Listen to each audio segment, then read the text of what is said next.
Bonjour à tous, je suis Sophie aux communications et médias sociaux pour l'Ordre des criminologues du Québec. Donc, dans quelques instants, on va commencer l'Assemblée générale. Je vous invite à nous faire un petit coucou, à nous dire si vous êtes des nôtres. Vous n'hésitez pas, excusez-moi. Vous n'hésitez pas, durant la présentation, si vous avez des questions, vous pouvez nous les adresser via les médias sociaux. On les lira et certaines pourront être adressées dans la salle ici. Donc, vous pourriez voir votre question. Dans un cas comme celui-là, je vais vous demander, par contre, de m'envoyer votre numéro de membre et votre région dans laquelle vous travaillez. Donc, si vous voulez adresser une question, quelle qu'elle soit, vous nous envoyez tout simplement un petit message, donc à l'Ordre des criminologues du Québec sur notre page Facebook, donc un inbox Messenger. Vous nous dites votre numéro de membre, vous nous dites votre région et votre nom, et votre question pourrait être adressée à la fin de l'Assemblée. On va commencer dans quelques minutes. On a encore un petit mouvement de foule. Ceux qui n'ont pas pu être présents, on est bien heureux que vous soyez avec nous en direct. Ceci dit, ceux qui sont sur place ici sont en train de choisir leur beigne de dessert, donc il y a un petit retard par rapport à ça. On ne tardera pas trop. Je vais tourner la caméra dans quelques instants vers la foule. Quand ce sera prêt, je vous retournerai vers le lutrin. J'espère de tout cœur que ça va bien se passer. D'ailleurs, je vais me permettre de regarder si vous avez des commentaires, quelque chose comme si vous me dites Sophie, je m'excuse, j'espère que je ne vais pas trop souvent m'enfarger dans le trépied.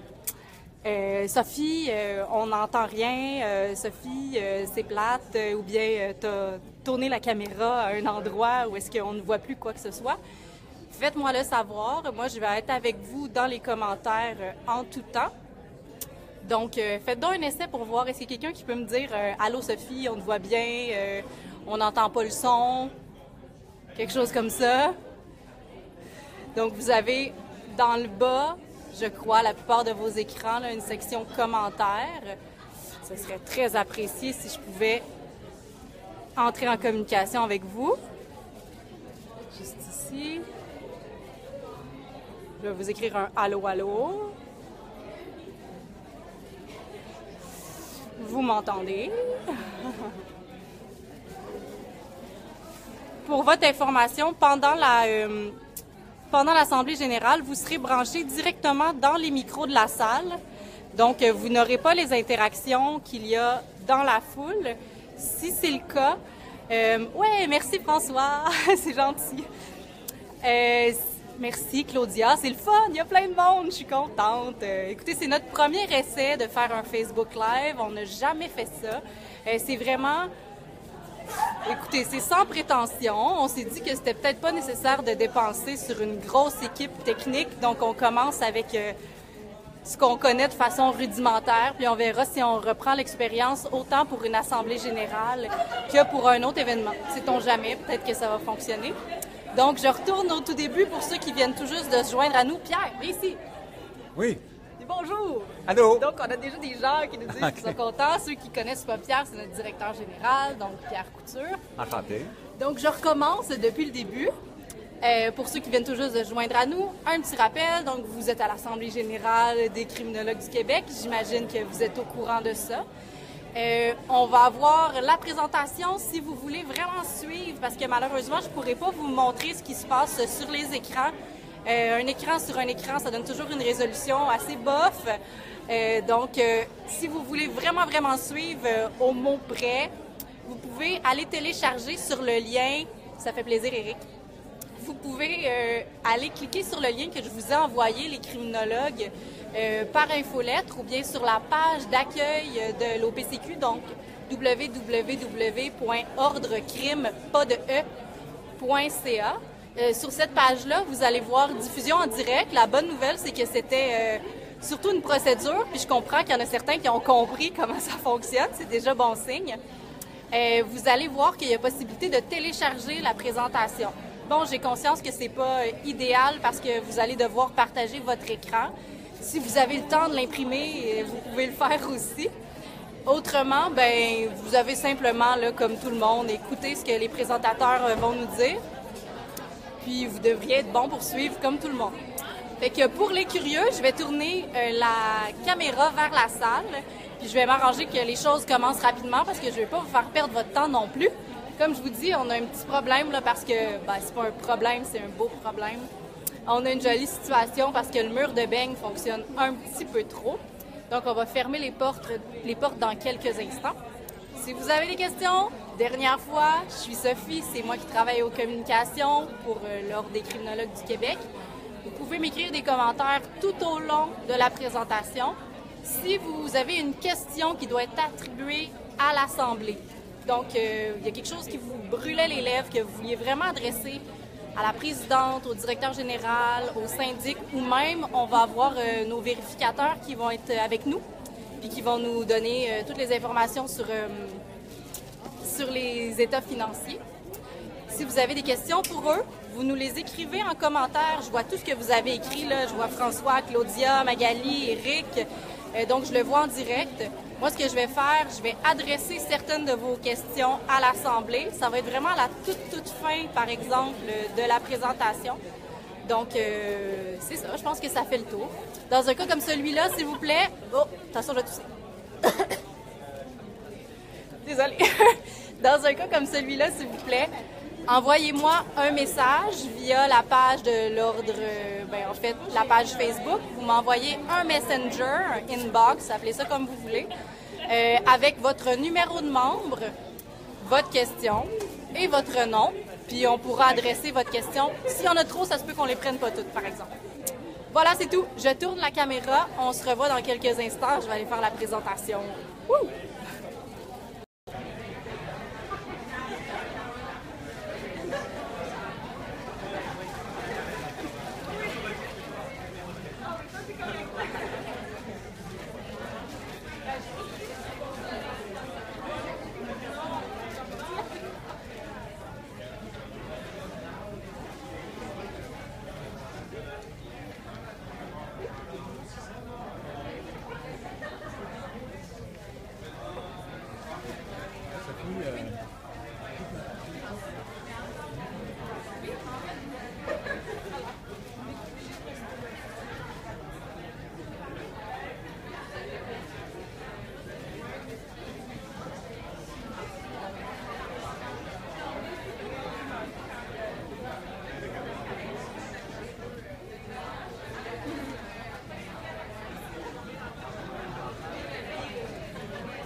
Vous ne nous avez pas laissé tomber.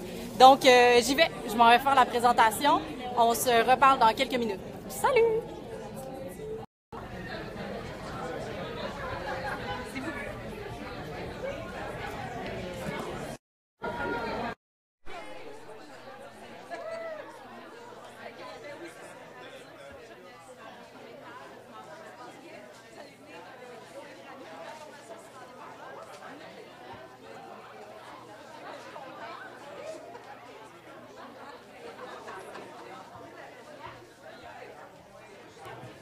Bonjour à tout le monde. Bonjour. Vous avez compris l'astuce, on vous a donné des beignes parce qu'on sait que les gens sont toujours plus captifs lorsqu'ils ont la bouche pleine.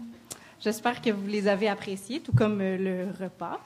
Donc, avant toute chose, je me présente. Donc, je suis Sophie aux communications. Il y en a certains qui sont venus me voir, qui m'ont dit « Ah, c'est toi qui nous écris sur les médias sociaux et qui envoie les infolettes. » Oui, c'est ce qui explique un peu le regain au niveau des communications, considérant qu'il y avait eu une petite absence, une vacance pendant quelques semaines. Donc, on est de retour.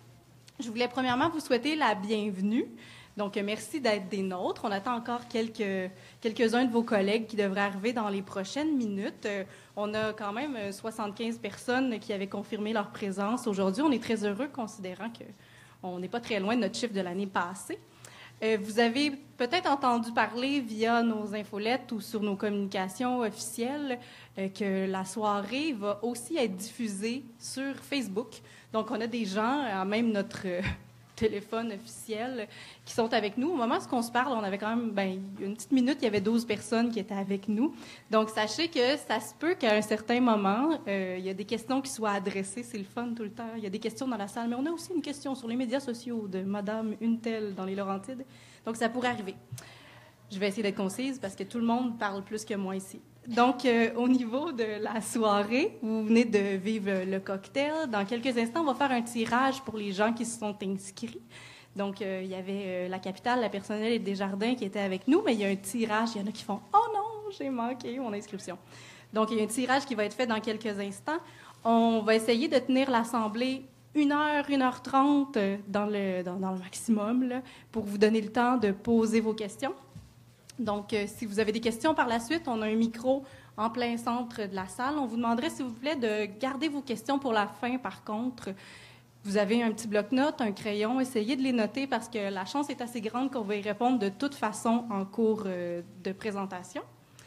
Il n'y aura pas de pause ou de deuxième partie. Donc, si vous avez besoin de quitter la salle à un moment ou à un autre, sachez que vous êtes mieux de le faire lorsque vous en sentez le besoin parce qu'il n'y aura pas de moment pour sortir de façon officielle autre qu'à la fin de la présentation. Sinon, si vous avez une question, merci d'être bref, s'il vous plaît. Faites pas comme moi. Soyez bref et nommez votre question une seule à la fois, s'il vous plaît, parce que ça devient des fois confondant. Là, souvent, vos questions sont très précises, très pertinentes, mais pas simples à répondre. Donc, ça aiderait nos présentateurs. Vous avez aussi dans vos pochettes des sondages d'appréciation de la soirée. Ce serait très apprécié si, à la toute fin, vous pouviez nous les remettre à la table d'accueil. Donc, on a une boîte, mais si vous ne voulez pas vous casser la tête, vous pouvez nous les remettre tout simplement. Ils sont anonymes, on les lira et ça nous servira à nous améliorer pour une prochaine année. Sinon, le stationnement, là, très rapidement, vous avez eu un coupon, ça va quand même être gratuit, ne vous en faites pas. À votre sortie, il va se passer deux choses. Soit si vous sortez tout le monde en même temps, la guérite va être ouverte, vous allez pouvoir quitter sans problème. Sinon, si vous partez vraiment après tout le monde ou vraiment avant tout le monde, il va falloir que vous passiez à la réception de l'hôtel. Ils vont vous donner un coupon qui vous permet de sortir sans problème. Un jeton. Oui, c'est un jeton. Sinon, merci de votre présence. Bonne assemblée. Puis, j'en profite, pour vous présenter notre présidente du conseil d'administration, Mme Josée Rioux.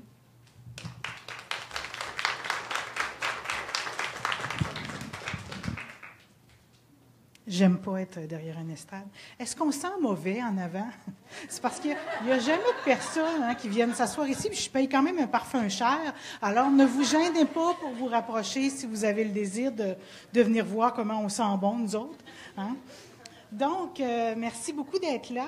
Je constate qu'il y a quorum, alors soyons heureux. La vie est belle.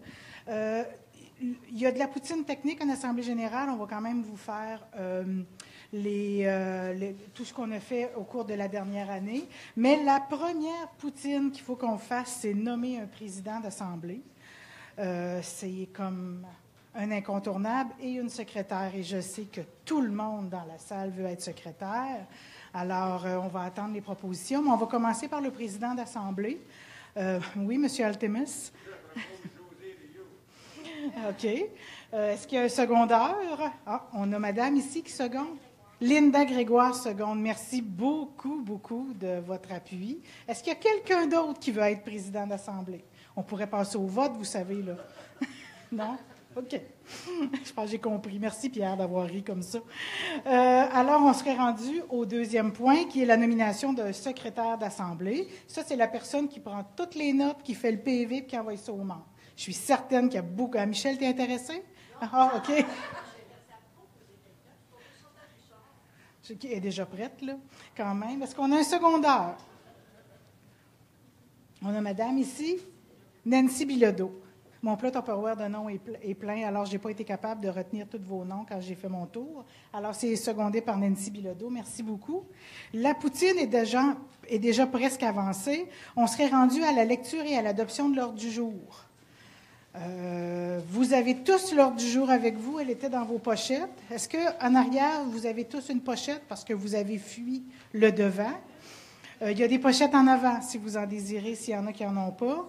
Alors, vous avez lu l'ordre du jour. Je n'ai pas besoin de vous le lire. Vous verrez qu'il y a une période de questions. Il n'y a jamais de varia dans une assemblée générale.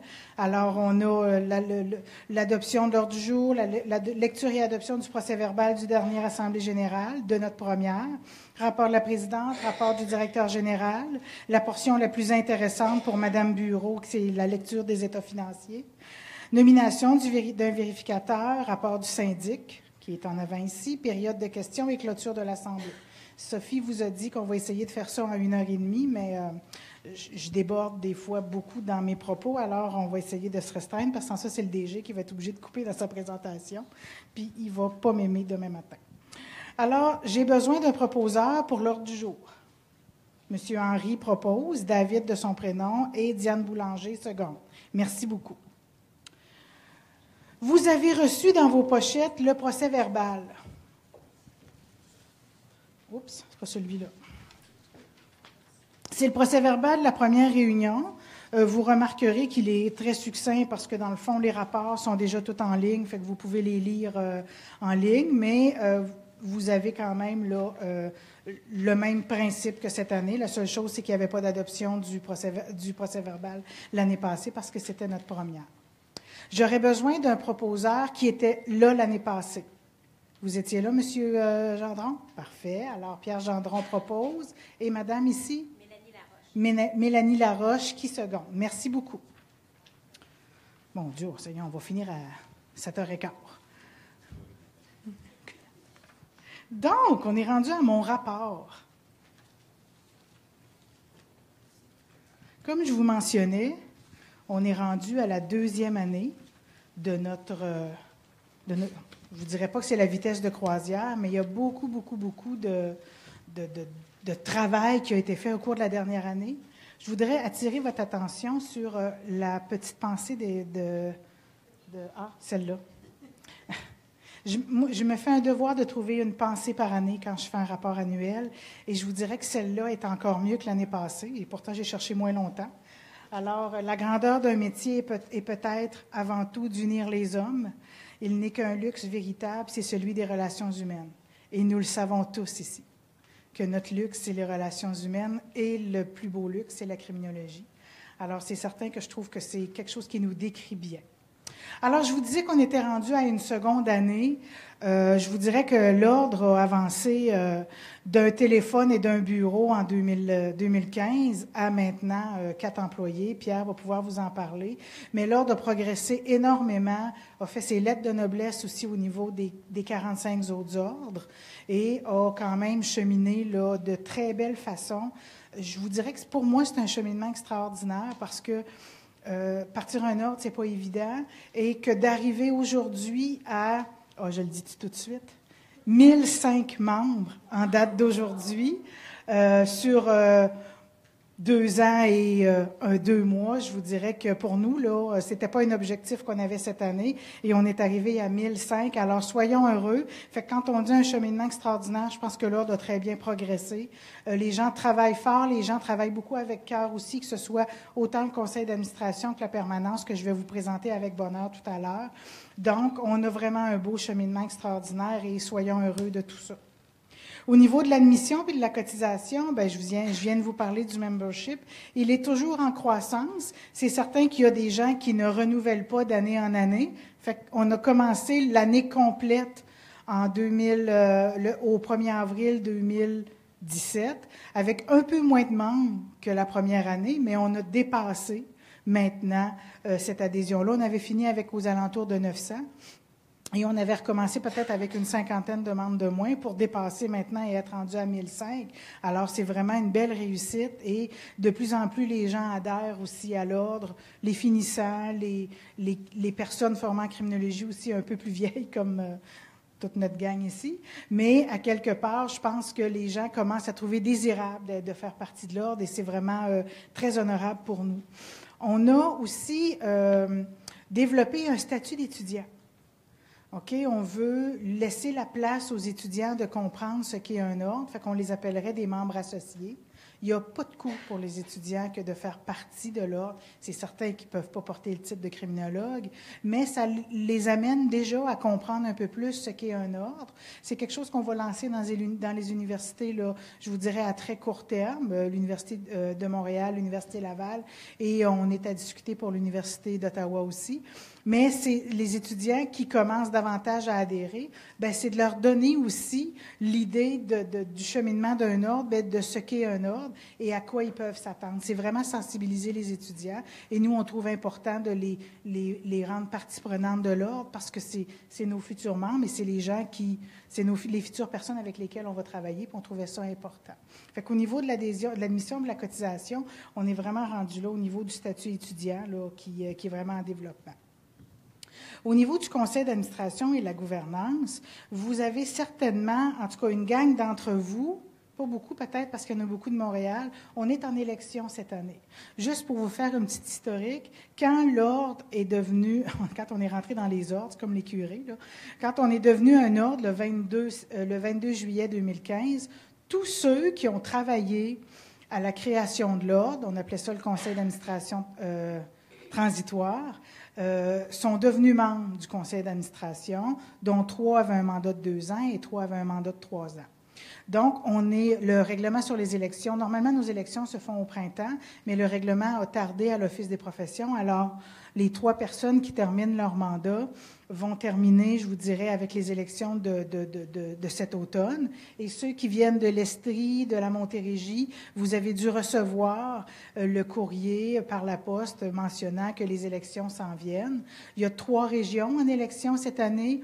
Il y a l'ouest du Québec qui inclut la Mauricie, l'Estrie, l'Outaouais, l'Abitibi-Témiscamingue, le centre du Québec c'est ça. La Mauricie, je l'ai dit, bon, fait que c'est une région qui est l'ouest du Québec. On a aussi la région de la Montérégie, qui est une région en soi. Il y a un poste au conseil d'administration pour la Montérégie, il y a un poste pour l'ouest du Québec, et il y a les 3L qu'on appelle Laval, Laurentides, Lanaudière, qui ont aussi un poste. Comment ça s'est déterminé? C'est par la représentativité, le nombre de membres qui fait partie de l'ordre. Montréal a 2 postes parce qu'il y a beaucoup plus de criminologues à Montréal. Et l'Est du Québec, je vous dirais l'Est du Québec, j'ai oublié les 2 autres régions pour l'année prochaine, Montréal et l'Est du Québec, Montréal et l'Outaouais fait partie de Montréal, c'est ça, et l'Est du Québec. Donc, on parle de passer la Mauricie, Québec, Bas-Saint-Laurent, Gaspésie, de la Madeleine, Côte-Nord, vont être en élection au printemps prochain. OK? Fait qu'on a vraiment 2 pôles d'élection. Ça fait un gros changement au conseil d'administration parce que nos 3 membres qui ont été nommés ne peuvent plus se présenter, ou il y a Diane qui pouvait se présenter, parce qu'ils ne font plus partie des bonnes régions. C'est plate, mais c'est ça. Donc, on va avoir un gros roulement au niveau du conseil d'ici l'année prochaine. Mais bon, c'est aussi le renouvellement. Là, il y a des gens qui travaillent depuis plusieurs années. Fait que vous allez être sollicités si vous avez envie de vous présenter au conseil. Mon Dieu, qu'on va être heureux parce que ça prend aussi des idées nouvelles, ça prend aussi du sang neuf. Alors, c'est quand même quelque chose qui est intéressant. J'aimerais vous présenter les membres du conseil d'administration, ceux qui vont nous quitter en premier parce que je pense qu'on doit leur dire merci parce que c'est aussi grâce à eux si on est ici, si on est un ordre. Il y a Patrick Altemus. Tu peux te lever. Merci.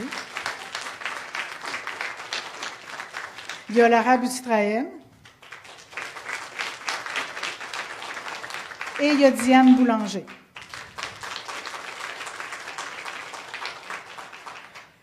Notre plus jeune qui nous a quittés de Montréal à l'Estrie a terminé son mandat parce que normalement elle représentait la région de Montréal. C'est Jackie Huet qui, espérons-le, se présentera aussi dans sa région parce qu'elle est maintenant rendue dans un CAVAC à Magog. On a sur le conseil d'administration Michel Goyette qui représente aussi Montréal, qui est la vice-présidente. On a Lise Lachance, qui est un membre nommé par l'Office des professions. Puis il y a moi, José Rivier. Donc, là, dans le fond, il reste pas beaucoup de membres qui vont être là pour les prochaines élections et pour celles de mai aussi. Mais je vous dirais que moi, je tiens à remercier tous les membres du conseil parce que sans eux autres, on n'existerait pas. Sans eux, ben l'ordre n'aurait pas de raison d'être non plus parce que la gouvernance fait partie aussi d'un conseil d'administration. Alors, je tiens énormément à vous remercier pour tout le travail que vous avez accompli et pour ceux qui restent, le travail que vous allez accomplir aussi, bien entendu, parce qu'il en reste encore beaucoup. Au niveau du dépouillement des votes, parce que je vous ai parlé des élections, je vous ai parlé des régions, on va avoir besoin à l'ordre de 3 scrutateurs. C'est bénévole, OK, pour dépouiller les bulletins de vote. Dans le fond, pour ceux qui vont être en élection et pour ceux qui veulent savoir le processus, il y a eu un envoi postal qui a été fait. Le 16 novembre, c'est la date limite pour la réception des bulletins de présentation. OK? Pour ceux qui se présentent, c'est la date limite, c'est le 16 novembre. Le 30 novembre, il y a un envoi postal à tous les membres des régions concernées qui peuvent voter. Ce n'est pas toutes les régions qui votent. Montréal, vous allez voter l'été prochain ou au printemps prochain. Ceux qui votent, c'est l'ouest du Québec, la Montérégie et, j'ai oublié l'autre, les 3L, c'est ça, merci beaucoup. Alors, chaque membre de la région va pouvoir voter. Ça, c'est la date de clôture du scrutin, c'est le 15 décembre. C'est là, comment? Le 25 décembre, ça, c'est la date limite. On vous enverra pas un courriel le 25 décembre, OK? C'est certain. Mais le 15, on aurait besoin du scrutateur. Alors, si vous êtes intéressé, appelez à l'ordre. Chantal, qui prend les notes, va être heureuse de prendre votre nom. Ça nous en prend 3. Le Code des professions est clair, ça prend au moins 3 scrutateurs. Alors, venez en grand nombre, on va être très heureux. Et le 25 décembre, nous pourrons annoncer, le 26 ou le 27 peut-être, là, nous pourrons annoncer l'annonce des nouveaux administrateurs qui, eux, entreront en poste en janvier. Est-ce que c'est clair pour les élections? Mon Dieu, j'ai pris beaucoup de temps pour ça, mais je trouve ça important. Au niveau du conseil d'administration et de la gouvernance, on a le conseil d'administration en lien avec les modifications au Code des professions a formé un comité de gouvernance. C'est ce qui surveille. C'est le comité qui surveille un peu le conseil d'administration et tout le fonctionnement de l'ordre. Il y a des mandats particuliers. Et sur ce comité-là, on a aussi besoin de bénévoles. OK, là, vous me dites, coudonc, on n'est pas venu ici juste pour être bénévole, mais s'impliquer dans un ordre professionnel, c'est vraiment très intéressant.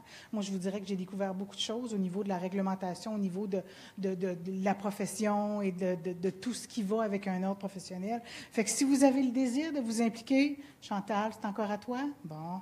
Chantal, c'est notre pôle au niveau de l'ordre. Alors, vous pouvez aussi appeler. C'est certain qu'on pourra, si vous êtes intéressé, on pourra vous envoyer le mandat du comité de gouvernance, mais c'est vraiment, il y a des membres du conseil qui vont siéger sur ce comité-là, la présidente, la vice-présidente, puis on a Mme Lachance, Lise de son prénom, qui va être aussi là-dessus comme membre nommé de l'Office. Puis on veut s'adjoindre 2 membres de la collectivité pour pouvoir veiller aux affaires de l'ordre. Alors, c'est à vous qu'on s'adresse pour ça, si vous êtes intéressés. Et je m'adresse aussi à ceux à la maison qui nous écoutent. Si vous désirez venir, gênez-vous pas. Ça va nous faire plaisir de vous accueillir à l'ordre. Au niveau des grands dossiers, c'est sûr qu'on a fait une planification stratégique cette année. Pierre va vous en parler davantage. On a défini la mission, on a défini les valeurs et les objectifs de l'ordre. Ce document-là va être mis en ligne, fait que vous allez quand même être en mesure de le consulter. Est-ce que je dis des niaiseries? Il va être en ligne? OK. C'est bon, tu me faisais des gros yeux, c'est pour ça. Alors, il va être mis en ligne. Fait que je pense que ça, c'est ce qu'on veut accomplir au cours des 3 prochaines années. Fait que pour vous, si vous allez le consulter, bien, ça va vous permettre de voir un petit peu le mandat qu'on s'est donné à l'ordre avec le conseil d'administration et tous les comités qui font partie de l'ordre. Au niveau des enjeux, bien, c'est sûr que peut-être que vous êtes moins au fait, mais nous, on en a entendu parler beaucoup, la modification du Code des professions. Il y a beaucoup d'articles concernant les conseils d'administration et la gérance d'un ordre qui ont été modifiés au niveau des mandats de président, au niveau des mandats de conseil d'administration, de représentativité. Alors, nous, c'est un grand enjeu, c'est de se conformer à partir de maintenant et à partir de janvier, parce que ça entre beaucoup plus en vigueur. C'est la loi 11, de se conformer au nouveau Code des professions. On veut aussi, bien entendu, améliorer la crédibilité du système professionnel quant au rôle de protection du public. Le système professionnel a été mis à mal un peu au cours du comité de tout ce qui va avec, mais avec Sophie, on va pouvoir là, avoir un peu plus de place. Au niveau de la collaboration et des partenariats, on travaille. Je vous disais tout à l'heure que la notoriété de l'Ordre s'est accrue au cours des années, de toutes ces années-là, 2 ans et demi, auprès des autres ordres professionnels et auprès de l'Office. Et ça, on veut travailler fort aussi, de maintenir cette collaboration-là. L'Ordre a été énormément impliqué dans les travaux sur les inconduites sexuelles. C'était une demande qui avait été faite au niveau à l'Office des professions en lien avec la loi 11, justement la modification du Code des professions. Et on a travaillé sur les sanctions et comment définir les inconduites sexuelles. Fait que ça a été un beau dossier sur lequel on a travaillé fort avec l'Office des professions et pour lequel on travaille encore. Ce qu'on veut au niveau des perspectives, bien, c'est poursuivre les activités de reconnaissance de la profession face aux employeurs et au public, nous faire connaître. Faire connaître, ça fait quoi un criminologue? Faire connaître notre spécialité aussi, auprès des employeurs, mais aussi auprès du public. Parce que souvent, si vous dites que vous êtes criminologue, les gens vont penser que vous êtes avocat, ou ils vont vous montrer les points pour que vous mettiez les menottes, pour que vous les arrêtiez. C'est souvent ça qu'on voit. Fait qu'on veut faire connaître davantage. Puis aussi dans les universités, garder notre place, faire connaître le métier de criminologue, c'est important pour garder ce qu'on a, nos acquis, puis en développer d'autres au niveau du public et au niveau des employeurs. J'aimerais, je vous ai dit que je vous présenterais la permanence. J'aimerais remercier, bien entendu, Pierre Couture, notre directeur général, qui est là depuis le début, qui travaille très fort à tout coordonner les activités de l'Ordre. Chantal Bouchard, qui vous répond, qui prend les notes. Tony Brien, qui est le syndic. Sonia Gagnon, qui est notre chargée d'affaires professionnelles. Elle aussi, elle vous écoute et elle vous répond souvent. Et Sophie, qui vous a parlé tout à l'heure, notre chargée, notre bébé qui vient d'arriver. Bien, c'est pas tout à fait un bébé, mais c'est quand même notre bébé qui vient d'arriver à l'Ordre. Je veux aussi mentionner la grande générosité des autres ordres professionnels qui nous supportent beaucoup dans toutes les démarches qu'on peut faire pour la reconnaissance de certaines activités. Alors, je pense que c'est important de le dire. Et l'Office des professions aussi qui travaille beaucoup avec nous pour la réglementation. C'est un gros dossier. Un ordre professionnel a des règlements, bien entendu. Il y en a 16 et ça ne se passe pas comme ça. Hein. C'est comme il y a des comités, le code de déonto que vous allez voir arriver bientôt parce qu'il y en a un, mais il est importé des travailleurs sociaux. Alors, d'avoir notre propre code de déontologie, c'est là où on va avoir notre spécificité, bien entendu. Patrick, ça va? Tu ne vas pas mourir là? OK, merci. On a aussi tous les comités au niveau de la formation. Pierre va vous en parler un petit peu, mais je pense qu'on a encore beaucoup de travail à faire et l'Office des professions travaille beaucoup en lien avec ce qu'on fait pour faire avancer la réglementation. Fait que je trouve ça important de pouvoir compter sur eux et de les remercier à ce niveau-là. Alors, je pense que j'ai bien fait ça, hein? Ben, écoute, bien fait ça peut-être pas en parole, mais en temps. OK. Alors, bien entendu, on est rendu à l'adoption du rapport de la présidente. Ce rapport-là, il vous est lu, mais il va être écrit, il va être mis en ligne dans un document parce que le Code des professions encadre le rapport annuel et vous pourrez voir tout ce que je vous ai dit, beaucoup mieux phrasé là, sur le rapport annuel là, qui va être mis en ligne là, d'ici, je vous dirais, les fêtes, là, parce qu'on a jusqu'au mois de novembre pour remettre le rapport annuel à l'Office des professions. Alors, j'aurais besoin d'un proposeur pour le rapport de la présidente. Monsieur?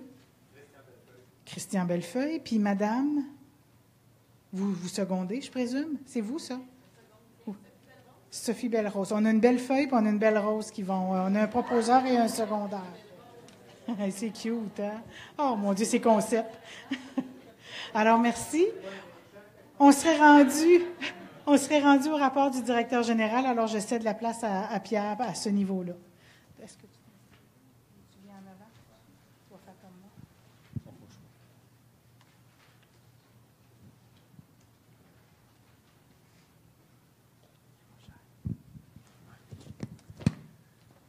Alors, bonjour tout le monde.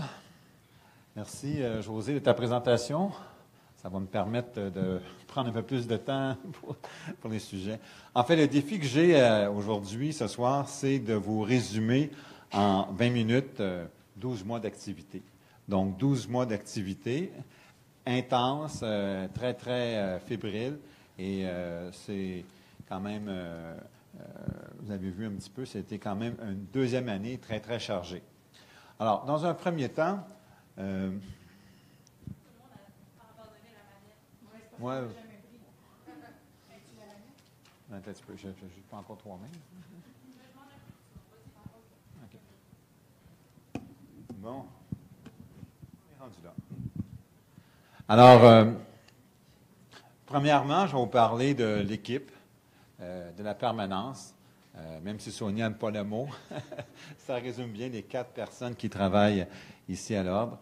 Je vais vous parler également rapidement des dossiers stratégiques qui ont été développés au cours de cette deuxième année. Ensuite, les dossiers qui sont actuellement en développement. On parle, entre autres, d'activité 3.6.7, que certains d'entre vous connaissent, je pense. Et je vais vous parler également d'autres dossiers qui nous attendent dans le futur, d'autres défis.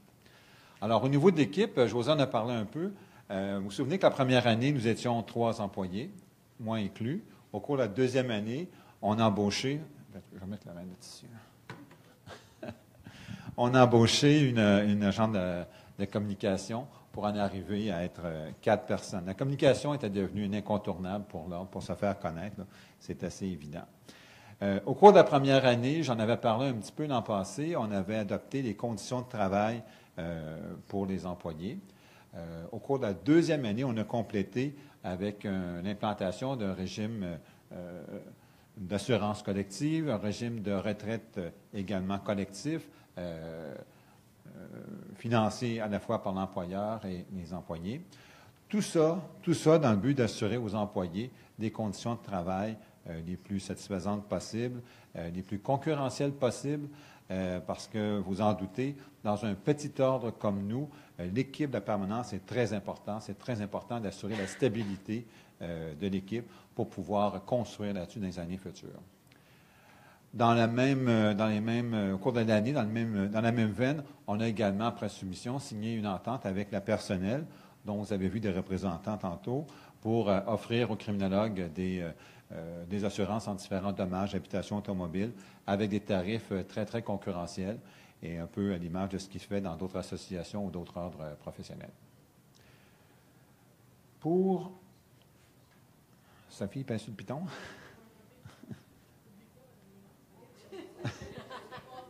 C'est pas avoir le piton. Ah, OK, vas-y. Alors, dans les dossiers stratégiques, il y a eu des gros dossiers dans le cours de cette deuxième année-là. On est très, très fiers de les avoir menés à bout. Le premier dossier stratégique qui porte bien son nom, la planification stratégique, qui est un incontournable pour un ordre qui commence, a été développé au cours de l'année 2016-2017, de concert avec les membres du conseil d'administration, les membres de la permanence, le tout encadré par un consultant qu'on avait embauché. En fait, José en a parlé tantôt, une planification stratégique, ça s'impose, ça permet à une organisation de préciser d'abord sa mission. Un ordre, évidemment, c'est fait pour protéger le public, sa vision, ses valeurs. Nous, on a choisi 3 valeurs qui sont, je pense, communes à tous les criminologues: l'éthique, le respect, la collaboration. Je pense que ça rejoint pas mal tout le monde. C'est également les valeurs sur lesquelles repose le fonctionnement de l'ordre. Et également, vous allez voir, le document va être déposé sur le site d'Internet la semaine prochaine. On a identifié des cibles, des objectifs qui sont à atteindre au cours des 3 prochaines années. En fait, ce n'est pas tellement sorcier. Je vous résume ça en 2 mots. Évidemment, une grosse partie de ces cibles-là consiste à consolider l'ordre. Et la deuxième partie, c'est de mieux faire connaître notre profession de criminologue Et effectivement, il y a beaucoup de chemin à parcourir pour que le public connaisse mieux ce qu'on fait et également les gens même du système professionnel. Le référentiel de compétences. Quel beau document! On en est très, très fiers. C'est pour ça d'ailleurs qu'on l'a mis dans votre pochette. Vous pourrez le consulter. L'original, c'est une brique de 150 pages. Vous avez un résumé d'une dizaine de pages. Qu'est-ce que c'est qu'un référentiel de compétences? Essentiellement, c'est une vitrine qui permet de connaître une profession.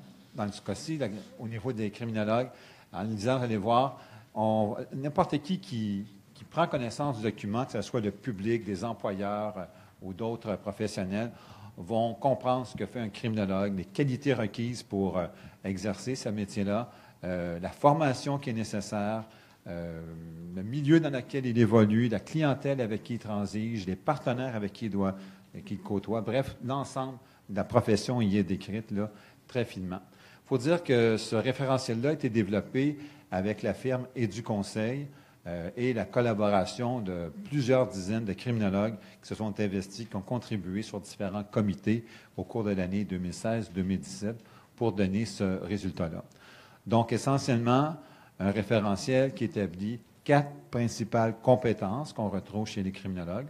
Je vous invite à en prendre connaissance.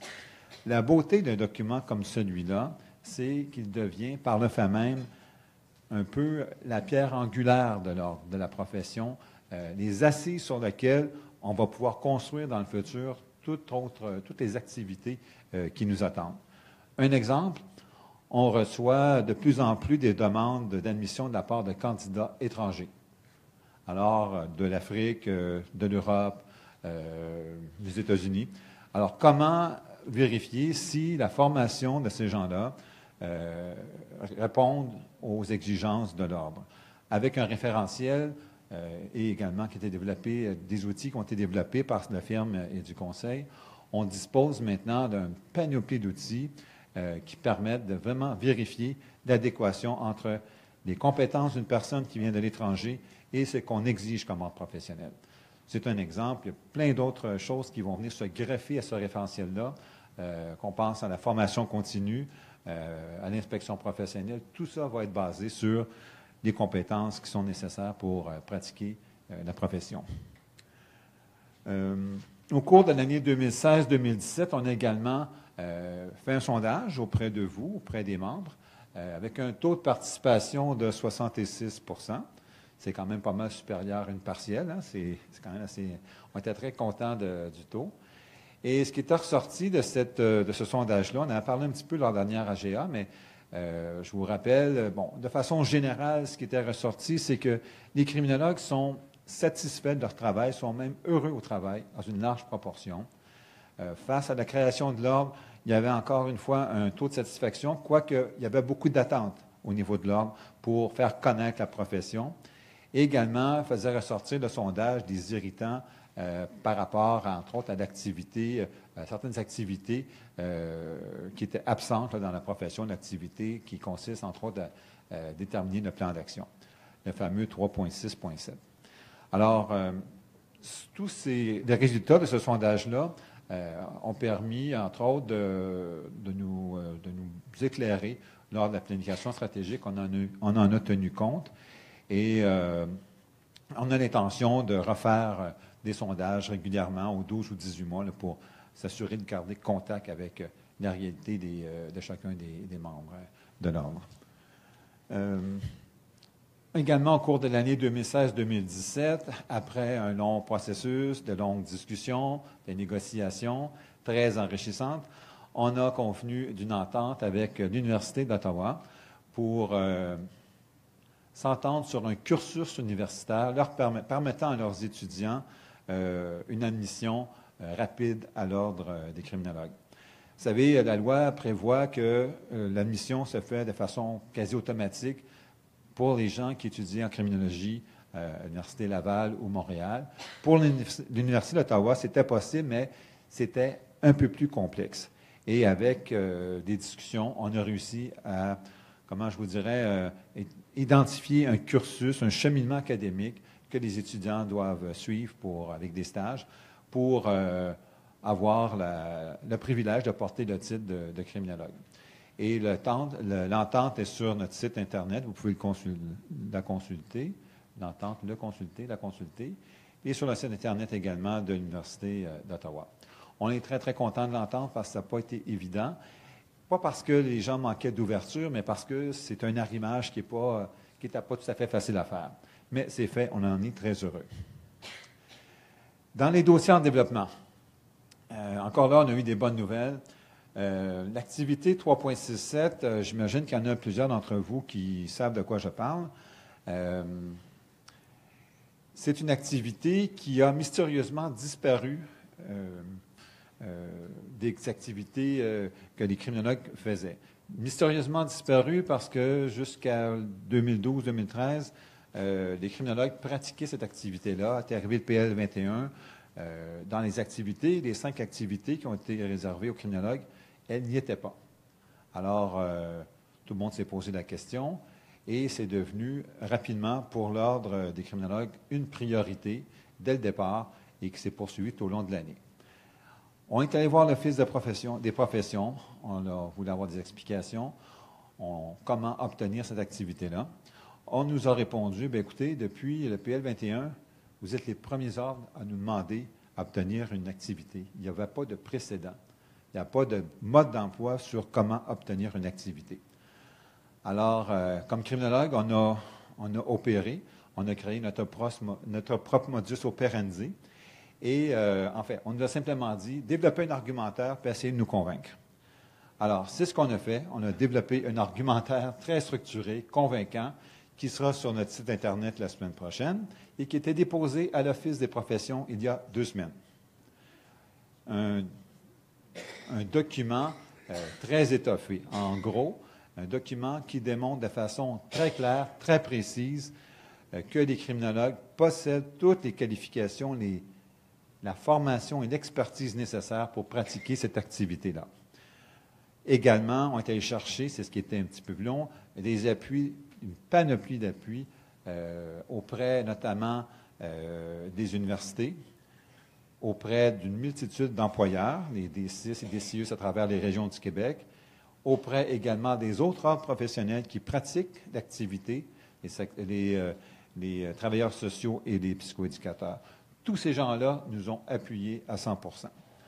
Alors moi, je peux vous dire que je suis convaincu que nous allons obtenir cette activité-là. La question, c'est quand?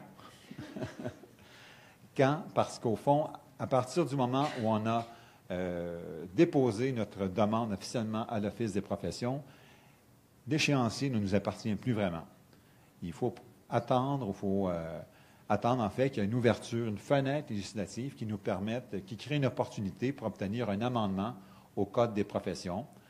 Ça peut se passer dans 4, 5, 6 mois, 8 mois. Moi, j'ai bon espoir que ça se passe certainement en 2018, d'ici 6 à 8 mois, 6 à 10 mois, mais on verra.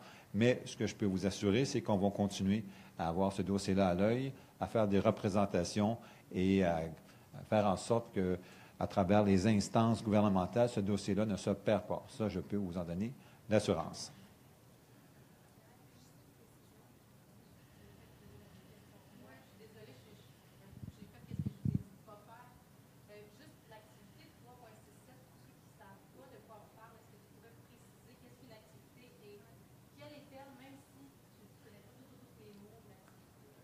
Bon, il y en a peut-être qui vont pouvoir m'aider. C'est bon, Michel. Oui, en fait, c'est la détermination du plan d'intervention pour un jeune hébergé en centre jeunesse qui présenterait des difficultés de santé mentale. Ce que les criminologues ont toujours fait, des plans d'intervention pour ces jeunes-là. Mais comme on n'était pas un ordre professionnel, au moment des discussions, ben, nous, on n'a pas été considérés dans cette activité-là. C'est à peu près la seule raison qui fait qu'on n'a pas été. Tout à fait. Est-ce que ça va?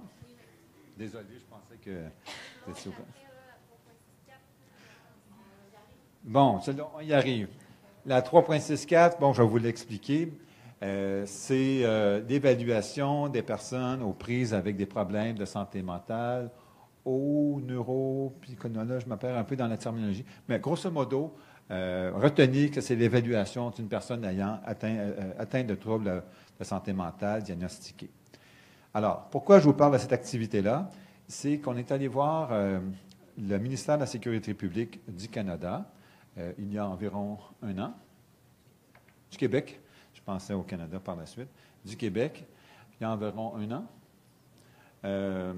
pour leur dire, écoutez, vous avez parmi votre personnel des professionnels qui pratiquent illégalement la criminologie, qui font de l'évaluation de personnes, donc qui font cette activité-là, 364, sans être membre d'un ordre professionnel. Pas nécessairement membre de l'ordre des criminologues, mais d'un membre d'un ordre professionnel. Alors, on avait évidemment des avis juridiques pour appuyer notre dire. Le ministère a démontré de l'ouverture, nous a écoutés, a dit, bon, on va vérifier. Ils se sont tournés évidemment vers leurs contentieux, leurs juristes, sont revenus nous voir quelques mois plus tard, ils ont dit, écoutez, vous avez raison, on vous donne raison, votre demande est fondée. Effectivement, on va apporter des correctifs. Donc, il y a eu 2 correctifs d'apporter, à savoir, premièrement, le ministère a demandé au personnel professionnel concerné, les agents de probation, les conseillers en milieu carcéral, de faire partie au moins de faire des démarches pour faire partie de leur ordre professionnel respectif, criminologue, service social, psychoéducateur, etc.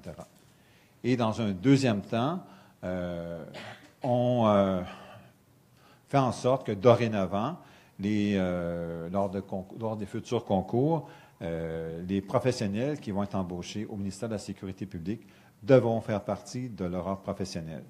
Ça va devenir une condition obligatoire pour travailler au MSP. C'est la situation qui prévalait jusqu'en juin dernier. Évidemment, il y a toutes sortes de ficelles à attacher, il y a eu toutes sortes encore de choses à consolider, mais à l'heure où je vous parle, c'est une excellente nouvelle pour le système professionnel, pas nécessairement juste pour l'ordre des criminologues. Excellente nouvelle parce que je pense qu'avec l'obligation pour les professionnels du MSP de faire partie d'un ordre professionnel, c'est une meilleure garantie pour la sécurité du public. Et quand je dis ça, je ne mets pas du tout en doute la compétence des professionnels au ministère. J'y étais et j'y étais pendant assez longtemps pour vous assurer qu'ils sont très compétents, mais ça permet au public d'avoir l'assurance que ces professionnels-là ont accès à une formation continue, un développement professionnel, sont soucieux d'être à jour et peuvent être objet d'inspection ou même de l'intervention du syndic, le cas échéant. Donc, c'est en développement. Dans les principaux règlements qui ont été adoptés, là, je vais passer assez vite, je pense, on est rendu à... Ça va? Bon. Vous savez, un ordre professionnel repose sur des règlements pour fonctionner. À l'ordre des criminologues, il y a une quinzaine de règlements qui nous concernent. Il y en a 5 d'adoptés par le gouvernement. Il y en a 4 qui sont en traitement et 5 qu'on va traiter éventuellement qui sont non prioritaires. Mais le règlement le plus important, c'est celui de l'inspection professionnelle. Au niveau de l'inspection, il y a un comité composé de membres de criminologues qui travaillent depuis quelque temps sur ce dossier-là. On a demandé également à la firme du conseil, toujours la même firme, de nous aider à structurer davantage le cadre théorique de l'inspection, de sorte qu'on soit prêt à partir de janvier, février 2018 à débuter des inspections. Ça, c'est théoriquement, parce qu'on ne pourra pas vraiment le faire, car notre règlement ne sera pas adopté. Pourquoi qu'il ne sera pas adopté? C'est que, souvenez-vous, il y a eu, il y a quelques mois, une grève des juristes de l'État qui fait en sorte qu'à l'Office des professions, on nous a annoncé qu'il y avait des délais incroyables. Il y a 100 ou 125 règlements qui sont en attente d'être traités à partir des 46 ordres. Nous, on prétend, on a fait des représentations à cet égard-là, que notre règlement sur l'inspection devrait être priorisé à travers les 46 ordres puis à travers les 125 règlements. Même si on est le dernier heure d'arrivée, on trouve ça important. Important parce qu'évidemment, un ordre professionnel qui ne peut pas faire d'inspection, c'est quand même difficile de prétendre protéger le public. Alors, dans un premier temps, retenez qu'en janvier, février, nous, on va être prêts. C'est fort possible peut-être qu'on vous sollicite comme volontaire pour tester nos modèles, nos outils, entre autres, d'auto-évaluation. On va être prêt, c'est certain, sauf qu'on va attendre après le règlement qui devrait, lui aussi, peut-être être adopté, on l'espère, d'ici l'été 2018. La formation continue également va être présentée au prochain conseil d'administration. Ce ne sera pas un règlement, c'est une politique de formation continue, parce que c'est beaucoup plus souple, on peut la modifier et on peut l'adopter au niveau du conseil d'administration. Donc, on la présente au prochain conseil d'administration du mois de novembre et elle devrait être en application en janvier prochain. Là, il va y avoir toutes sortes de détails. Je vous invite à surveiller notre site Internet, les infolettes de Sophie, pour vous expliquer un peu ce qu'il y en est. Mais grosso modo, retenez que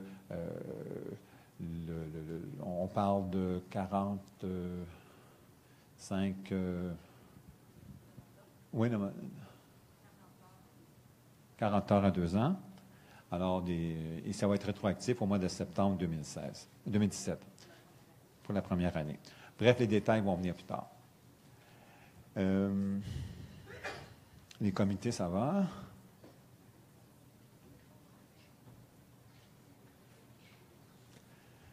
Bien, écoutez, un dernier mot, Josiane en a parlé abondamment, la visibilité de la profession. On a bonifié notre site Internet, les médias sociaux également. On a, grâce surtout au travail de Sophie, on accepte, quand on peut, les invitations des écoles, collèges, universités pour faire parler de la profession. D'ailleurs, on va peut-être vous solliciter si on est débordé et on va préparer en conséquence des outils pour vous aider. C'est des gens qui seraient intéressés à aller parler de la profession au niveau des cégeps ou des collèges. On est également, comme tous les membres de la permanence, impliqués dans les divers comités avec d'autres ordres professionnels pour faire connaître la profession. Et ça exige du temps, mais on trouve ça excessivement important de le faire. Et pour terminer, les enjeux qui nous attendent, l'implantation et formation continue, inspection, j'en ai parlé, modernisation du tableau des membres. On est actuellement en appel d'offres pour trouver une firme qui va nous aider à moderniser notre tableau de façon à ce que ça soit beaucoup plus facile pour les membres de s'inscrire, également de faire les correctifs possibles, et un système informatique qui va pouvoir intégrer toute la gestion de la formation continue, des inspections et tout ça. Ça devrait se décider très prochainement au niveau de l'identité de la firme en question, et la mise en place devrait se faire au cours de l'hiver 2018. Et le Code des professions, sûrement qu'il y a des choses qui vont nous affecter de ce côté-là. Et évidemment, le renouvellement du conseil d'administration au niveau de la permanence. Tantôt, José l'a mentionné, il va y avoir des changements importants au niveau du conseil d'administration. Il va y avoir de nombreux nouveaux membres. Et le rôle de la permanence, ça va être d'accueillir ces nouveaux membres-là et de leur apporter du support, de la formation, de façon à ce que la transition se fasse le plus harmonieusement possible. Alors voilà, je vous remercie.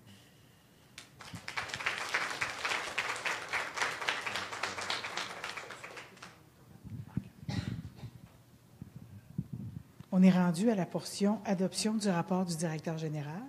J'ai encore besoin d'un proposeur. Madame Patricia Lévesque et Diane Boulanger qui seconde.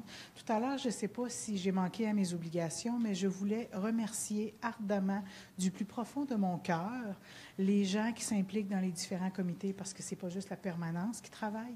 Il y a des criminologues à travers le Québec, beaucoup plus de Montréal, de la Montérégie, de Laval, qui s'impliquent dans le comité de déontologie, dans le comité de la formation continue, dans le comité le conseil de discipline. Alors, il y a beaucoup de gens qui s'impliquent à l'ordre, des gens comme vous qui prennent quelques moments pour venir, et j'ai oublié de les remercier, puis je trouve que j'ai manqué à mes obligations à ce moment-là. Alors, je les remercie du plus profond de mon cœur. Alors, ça, comme disait Sonia Benezra, que certains d'entre vous ne connaissez pas, ça vient du plus profond de moi. Alors, on est rendu à la partie la plus excitante, les chiffres. Je vous présente Sophie Bureau, qui est de la firme BDO, qui fait nos états financiers, pas la mission d'examen, mais l'audit, le rapport d'audit depuis notre ouverture. Alors, Sophie, c'est à toi. Veux-tu te placer ici? Oui, OK. On va regarder mes papiers. Je vais te donner, je vais t'installer. Excusez-moi. Alors, bonsoir. Je suis Sophie Bureau, je suis CPA, donc moi-même membre d'un ordre professionnel de la firme BDO. J'ai le plaisir d'être accompagnée ce soir par mon collègue Mathieu Peters, qui travaille sur le dossier d'audit de l'ordre. Merci d'être là, Mathieu. Ça me fait bien plaisir d'être avec vous encore ce soir cette année. Une autre soirée pluvieuse comme l'année dernière. Pour vous présenter le rapport d'audit et les états financiers de votre ordre professionnel. Je commencerai en remerciant les membres du conseil d'administration de leur confiance envers notre firme. Plusieurs sont ici, probablement tous d'ailleurs. J'aimerais également remercier les personnes qui font en sorte que notre travail est à la fois intéressant et agréable. C'est important. José Rioux, Pierre Couture et Chantal Bouchard. Alors, je me permets également un petit clin d'œil à ma filleule qui est ici ce soir avec nous, Annick, qu'on m'a permis gentiment d'inviter parce qu'elle songe à devenir criminologue. Alors, vous parliez de relève tout à l'heure et de recrutement, donc c'est commencé. Alors, je me lance. Vous avez dans votre fiche les états financiers.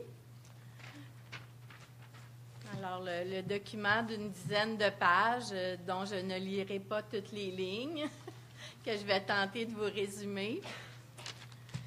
Alors, allons à la première page, qui est en fait le rapport d'audit, donc qui est la résultante de notre travail d'audit des états financiers qui sont vos chiffres, finalement.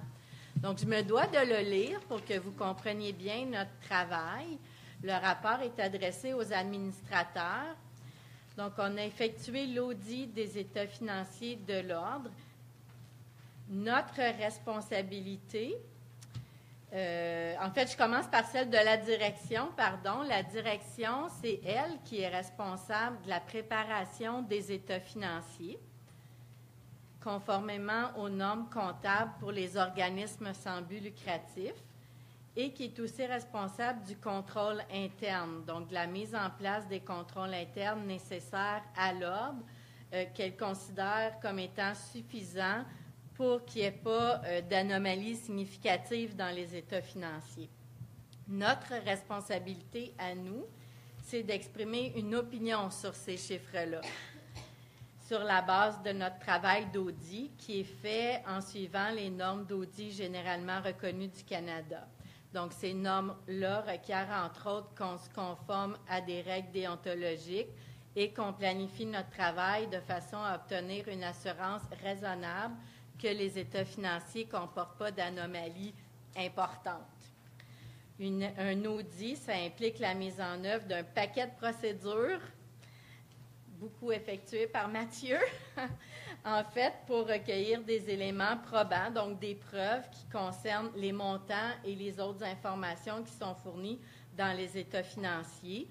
Donc, ces procédures-là font l'objet de jugements et, entre autres, sont basées sur une évaluation des risques d'erreur et de fraude. Donc, on prend en considération le contrôle interne qui est mis en place à l'ordre pour juger des risques, finalement, d'erreur dans les états financiers. Le dernier paragraphe est celui vraiment où on porte notre opinion. Donc, à notre avis, les états financiers donnent, dans tous leurs aspects significatifs, une image fidèle de la situation financière de l'ordre au 31 mars 2017, qui est la date de fin d'année, il y a déjà quelques mois, et des résultats des activités de l'ordre et des flux de trésorerie pour l'exercice terminé à cette date-là, conformément aux normes canadiennes pour les organismes sans but lucratif. Ce rapport-là est un rapport qu'on appelle standard dans notre vocabulaire. Donc, c'est le rapport, finalement, quand on n'a pas détecté de problème. Là, je le dis pour vous rassurer, parce que vous n'êtes possiblement pas familier avec ce langage-là. Donc, c'est le rapport qui fait l'objet d'aucune réserve, finalement. C'est le rapport standard. Allons à la page 3, et là, on entame la partie des états financiers qui sont préparés par l'Ordre avec notre assistance, mais qui est vraiment votre responsabilité, finalement, sur lesquels nous, on porte notre jugement, sur lesquels on effectue notre travail. À la page 3, c'est l'état de la situation financière qu'on appelle aussi parfois un bilan, qui résume quels sont les actifs que l'Ordre possédait au 31 mars 2017, quels étaient ses passifs et quels étaient ses actifs nets. Au 31 mars 2017, les actifs totalisent 859 235 et ils se composent principalement de l'encaisse qui s'élève à 657 234 $, comparable à l'année dernière, qui est élevé, entre guillemets, étant donné que vous payez vos cotisations professionnelles en grande partie quelques jours avant la fin d'exercice au 31 mars. Donc, les coffres sont remplis à cette date-là, ce qui est très différent qu'à d'autres moments dans l'année, finalement. Également, des dépôts à terme de 95 000 $, des débiteurs de 60 539 $ qui se composent principalement de la dernière tranche de la subvention de 234 613 $ que vous voyez dans la colonne de l'année dernière à côté, qui était une subvention qui a été accordée à l'Ordre pour le référentiel dont Pierre Couture vous a parlé tout à l'heure. Donc, au 31 mars, il restait une dernière tranche à encaisser. Si je ne me trompe pas, elle a été encaissée depuis. Et des frais payés d'avance de 5 344 $, donc des actifs à court terme de 818 117 $. Des immobilisations pour 29 978 $. Ça, c'est de l'équipement informatique, du mobilier de bureau, des améliorations locatives pour aménager les locaux de l'Ordre. Un actif incorporel de 6 140 $ qui est le logiciel de gestion des membres. Et un dépôt qui est donné au propriétaire là, de la bâtisse, au locataire. C'est ce qui explique les actifs de 859 235 $. Au 31 mars, les passifs s'élevaient à 690 519 $, constitués principalement de vos cotisations perçues d'avance pour la prochaine année. Donc, les sous ont été encaissés, mais ils se rapportent à la période après le 31 mars, donc c'est considéré comme une espèce de dette finalement. Là, les sous doivent servir à l'année suivante. Et également des créditeurs pour 154 631 $ qui sont constitués de vacances courues à payer, de salaires courus à payer, de TPS, TVQ à remettre au gouvernement, donc des comptes à payer de nature standard, si on veut, par rapport aux activités de l'Ordre.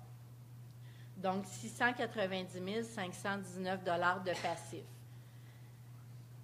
En résumé, l'Ordre possédait 859 000 $ d'actifs, devait 690 000 $, donc par différence, son avoir net, ce qu'elle possède de façon imagée, est de 168 716 $ au 31 mars 2017.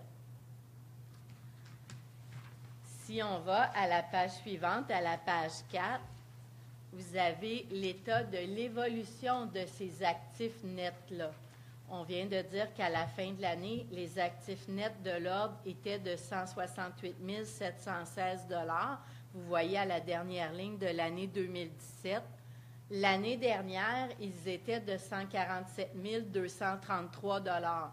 Ils ont donc augmenté d'environ 21 000 $, qui est finalement le bénéfice de l'année de l'Ordre, donc ses revenus moins ses dépenses. Si on va à la page 5, vous avez l'état des résultats qui explique finalement d'où vient ce bénéfice net-là de 21 483 $ que vous avez à la dernière ligne. Finalement, ce bénéfice-là ou l'excédent des revenus sur les charges s'explique par des revenus totaux de 568 842 $, principalement des cotisations, moins des dépenses de 547 359 $. De façon un peu plus détaillée, les revenus, ce sont des cotisations pour 530 168 $. Quand on compare avec l'année dernière, il ne faut pas oublier que l'année dernière, ce n'était pas un exercice de 12 mois, mais un exercice raccourci. C'était votre première année. Alors, c'est normal qu'il y ait des chiffres qui ne sont pas tout à fait comparables, là. L'année dernière, c'était une première année plus courte, mais également, vos activités sont plus importantes cette année, là. Par exemple, une personne aux communications, à titre d'exemple, là, vous avez de plus nombreuses activités cette année. 530 168 $ de revenus de cotisation, c'est bien entendu votre principale source de revenus, plus l'ouverture, les frais d'ouverture et d'études de dossiers qui sont bien entendu moins élevés cette année que l'année dernière où les dossiers de tout le monde finalement avaient été étudiés au début de l'existence de l'ordre. Au niveau des dépenses qui totalisent 547 359 $, vous avez les principales dépenses étant les salaires. Donc, des salaires, on dit autres que ceux du syndic et de promotion et communication parce que ces salaires-là sont inclus dans des lignes un peu plus bas. Il y a un règlement qui porte sur les états financiers des ordres professionnels, un règlement de l'Office des professions qui exige de séparer les dépenses en différentes catégories. Donc, par exemple, le syndic doit être séparé du reste, là, à titre d'exemple. Donc, les états financiers suivent là, adéquatement ce règlement-là. Au niveau des dépenses d'administration, elles totalisent 157 329 $. Je ne passe pas à travers les relevés avec vous, mais vous avez les relevés là, dans les pages suivantes qui vous donnent du détail sur ce que je vous dis là. Mais bien entendu, les dépenses principales, ce sont les salaires, encore une fois, au niveau de l'administration, mais également le loyer, des honoraires professionnels, des frais bancaires, puisque la plupart des cotisations sont maintenant payées par Internet. Là, il y a des frais liés à ça. Au niveau des frais de promotion et de communication, ces frais-là totalisent 52 991 $, notamment des salaires, mais également d'autres dépenses. Les frais liés à la gouvernance totalisent 37 000, est-ce que je suis sur la bonne ligne, totalisent 37 589 $. Naturellement, il y a beaucoup de comités qui ont été mis en place pendant la deuxième année et également les frais de l'Assemblée annuelle de l'année dernière. Les frais du bureau du syndic totalisent 17 510 $. Les activités du conseil de discipline et du comité de révision ont entraîné des dépenses de 3 238 $ et l'admission des membres de 244 $. Donc, encore une fois, si on prend les revenus moins les dépenses, on arrive cette année à un excédent de 21 483 $. Je vous fais grâce de l'état du flux de trésorerie à la page 6, en risquant de faire de la peine à monsieur qui adore cet état financier-là, mais vous pourrez aller lui poser des questions après l'Assemblée. Il va se faire un plaisir de vous répondre. Je le taquine parce qu'il aime cet état financier-là, mais c'est la seule personne que je connais qui l'aime à ce point. C'est ça, hein? Les pages suivantes, qui débutent à la page 7, ce sont ce qu'on appelle les notes complémentaires aux états financiers, donc qui donnent des détails supplémentaires, dont certains que je vous ai déjà dit verbalement, et qui donnent également un résumé des méthodes comptables, c'est-à-dire de la recette finalement comptable là, qui doit être suivie pour arriver à ces chiffres-là. Donc, aux pages 7, 8 et 9, vous avez la description de la recette, finalement, en arrière des chiffres. Ce sont des méthodes comptables qui sont tout à fait conformes à des organismes comme le vôtre. Là. Ça suit la règle standard. Aux pages suivantes, un peu plus de détails sur les postes qu'on a déjà regardés ensemble. Peut-être aller à la page 11, un élément sur lequel je n'ai pas discuté encore, à la note 8, à la page 11, vous avez toujours une note qui porte sur les engagements contractuels de l'ordre, donc ce qui se rapporte au futur. Ici, l'engagement contractuel principal, là, c'est bien sûr la location des locaux, dont le bail se termine en 2020. Aux pages suivantes, vous avez encore une fois une description là, de certaines méthodes comptables et des garanties qui sont accordées par l'ordre, principalement là, pour l'utilisation des cartes de crédit et relatives au bail pour les locaux. Donc, ça fait le tour de mon côté. Si des gens ont des questions, ça va comme ça. Merci. Bonne fin de soirée. Je vais vous quitter, non pas parce que je ne me plais pas, mais compte tenu du prochain point à l'ordre du jour, par politesse, on va sortir de la salle. Je vous remercie. Merci, Sophie. Bonne fin de soirée. C'est à cause de toi, Tony. Non, pas à cause du point d'ensuite sur la nomination des auditeurs pour l'année prochaine. Pour votre temps personnel. Tony, vas-tu t'installer ici, toi? Oui, OK. Alors, merci beaucoup, Sophie de BDO, pour cette portion très passionnante. Patrick nous a quittés, mais c'est vrai qu'il aime beaucoup le flux de trésorerie. Alors, on serait rendu au point de la nomination d'un vérificateur pour l'année 17-18, donc cette année qui va se terminer au 31 mars 2018. C'est à l'Assemblée générale à voter ces vérificateurs-là. Je vais attendre que BDO sorte. Puis après ça, ben, on va vous faire une proposition. C'est sûr qu'on change. Normalement, on essaie de ne pas changer de vérificateur comptable à chaque année parce que c'est un processus qui est quand même assez long. Chantal peut vous en témoigner de toutes les questions qui peuvent être faites dans une année. Ils viennent camper dans nos bureaux une semaine, puis là, ils posent des questions sur telle dépense, puis avez-vous telle facture? Fait que je vous dirais que c'est quand même assez complexe. Fait que de changer de firme, ce serait, du temps pour rien et de l'argent aussi, parce que c'est certain que ça coûte quand même assez cher. Alors, moi, je vous propose de reconduire, ou Patrick, parce que c'est le trésorier encore jusqu'à la fin de l'année, vous proposerait de reconduire BDO comme firme comptable là, pour les états financiers de cette année.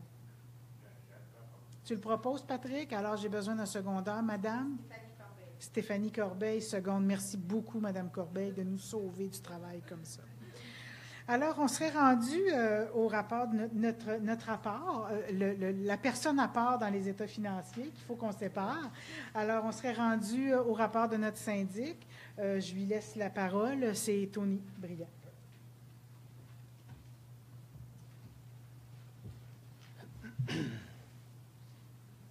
Alors, bonsoir tout le monde. Moi, j'ai le défi d'être pertinent et de maintenir votre attention encore quelques minutes. En fait, syndic, peut-être un petit rappel. Ah oui. Est-ce que je me fie sur toi, Sophie, tu vas t'en occuper? OK. Ça a déjà été mentionné, mais juste pour être certain de bien que ça soit clair, en fait, dans votre esprit, l'Ordre professionnel des criminologues est le 46e ordre au Québec.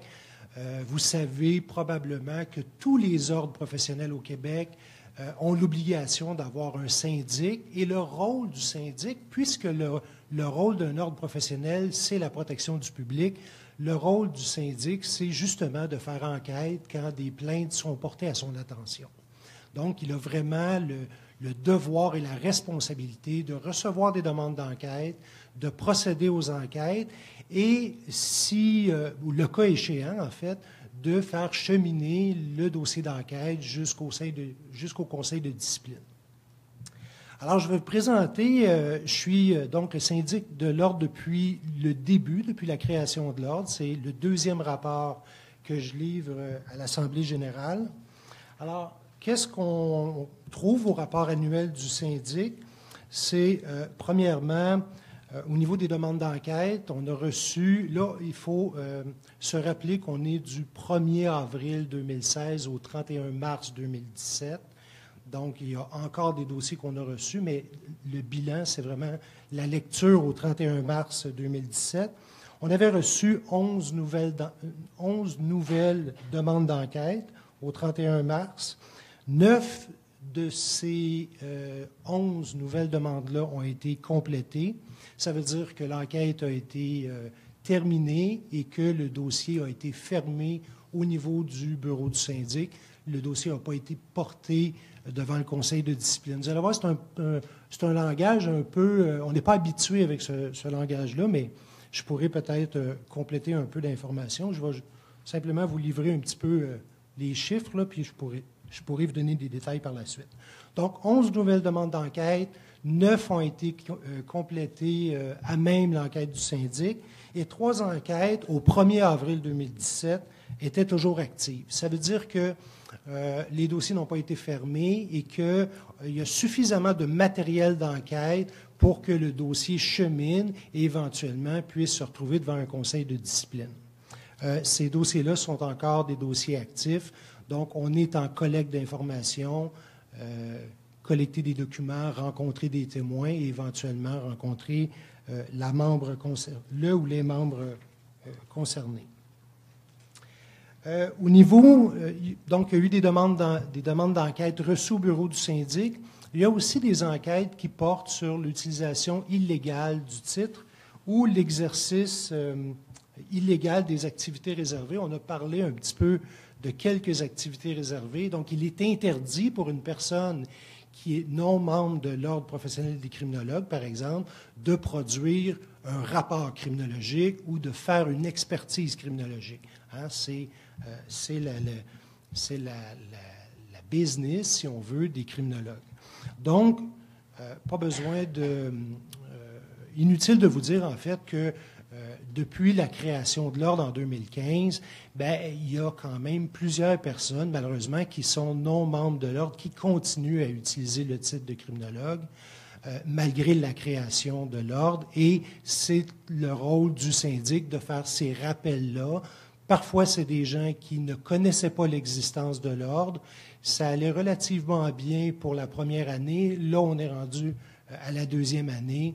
Donc, c'est assez difficile là, de croire que les gens qui sont dans le domaine ne connaissent pas l'existence de l'Ordre.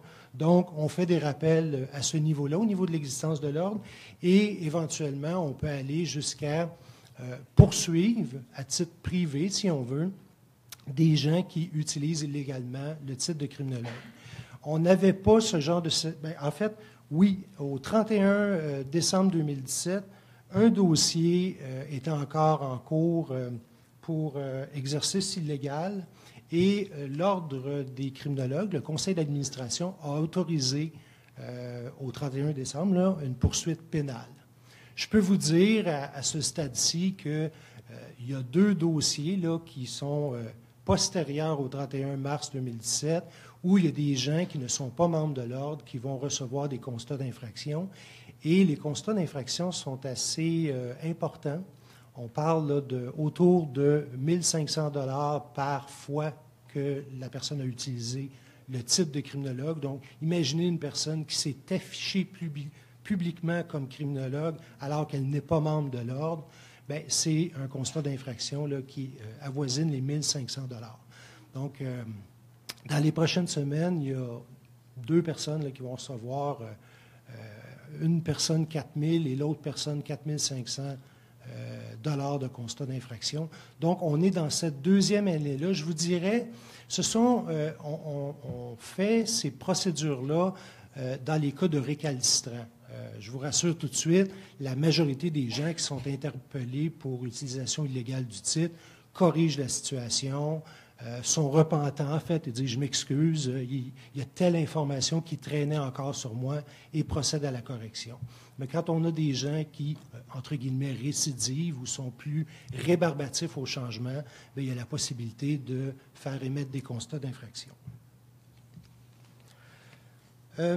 Donc, ça, c'est au niveau des statistiques, demande d'enquête, utilisation illégale du titre.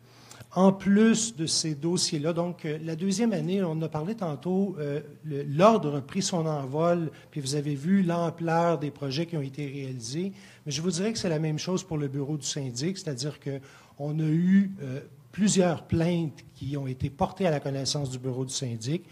Et cette situation-là va faire en sorte qu'on a affiché un poste de syndic adjoint. On est dans le processus là, de sélection pour s'adjoindre un ou une criminologue là, pour aider le syndic à procéder à des enquêtes.